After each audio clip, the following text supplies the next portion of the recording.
Hi everybody, welcome back to the second collaboration hosted by Crafty Mom in this Christmas series, and today I'm going to talk to you about Christmas cards. I love giving them. I love it. I love the classic ones with someone's handwriting. I love the photo cards.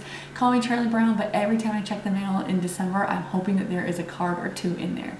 What do you like to use, photo cards or paper cards? I think both can be very special. I think it's really nice to see someone's penmanship. So if you do use a photo card like I typically do, I think it's kind of nice to maybe write a little message on the back. You can use Sharpie or even somewhere on the front, just sign your family name, just another personal touch. So I do often use photo cards through Costco. I find that they're the best price around and you get the envelopes included and they're like foil lined on the inside, so they're really pretty. Now, ideally, I would have taken a nice family photo at Thanksgiving time. I think that's the perfect time to get a family portrait. Everyone's usually dressed a little nicer. However, we did not get a photo this year, and even if we did, I'm not sure if I would have used it because Violet was very sick on Thanksgiving and the day after. She quickly got over it, but she was not herself, so now I'm in a bind. Do I try and take a family photo? I have a tripod this year, so it could work.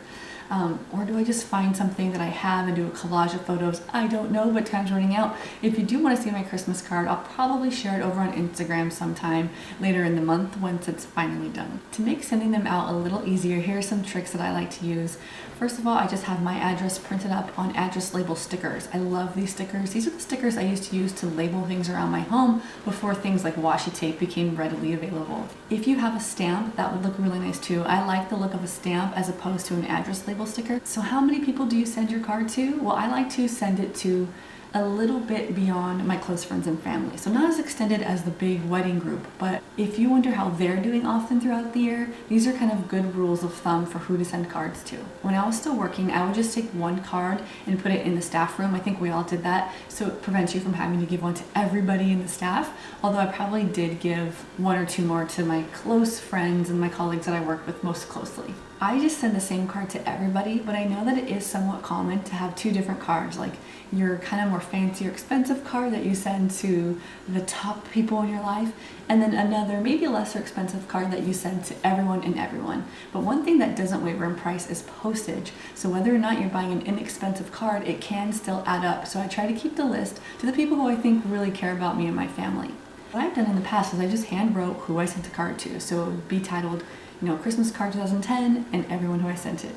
But now that I'm more familiar with computers and things, I have an entire subcategory within my contacts titled Christmas card list, and it's all digital there. So when you get your cards, you've got to display them, and I'm going to share with you a DIY of how I'm going to be displaying my cards this year at the end of the video. In the past, I clothespin them to a small tree, actually this tree that you see here. I've also made sort of like a banner and hung that from my mantle. I even taped them along different pillars in my home. Whatever you do, I think it's a good idea to display them. Before I displayed them like this, I used to just keep them in a basket, but I never found myself looking at anything more than the one that was sitting there on top. So the holiday season's over and you have these beautiful cards and you're not sure what to do with them. Well, one idea I have is for the paper cards, the ones that don't have photos, I would rip off the top half and I'd save it in a photo box. And I would use that whenever I wanted to do arts and crafts. Going back to when I worked with children, they often want to make cards for people, and I would just provide this huge stack of the top half of the cards. And again, there's no personal message or name on there, and they would then glue them to construction paper and go to town decorating the inside. Some cards are really pretty and can make great framed art for the next year, or if you're really quick, you can do it this year. But this is a really good idea I heard last year and I love it. So when you have those photo cards, what you can do is take a picture with your cell phone of that person and save it under their contact information. So whenever they call or text you, their name and their updated picture will be what you see. And so next year you can do it again with the new card if they send you another picture. So you'll always have an updated photo next to the name. Do you guys write a Christmas letter? I never have. My mother-in-law does. I do like the idea. Again, it's just that thing about making time. And she often prints it out on nice stationery. And I do have a folder here where I've kept all the Christmas letters from Christmases past. This folder is a little bit exploding because I have some photo cards from last year that I never dealt with. So I'm gonna go take care of that now.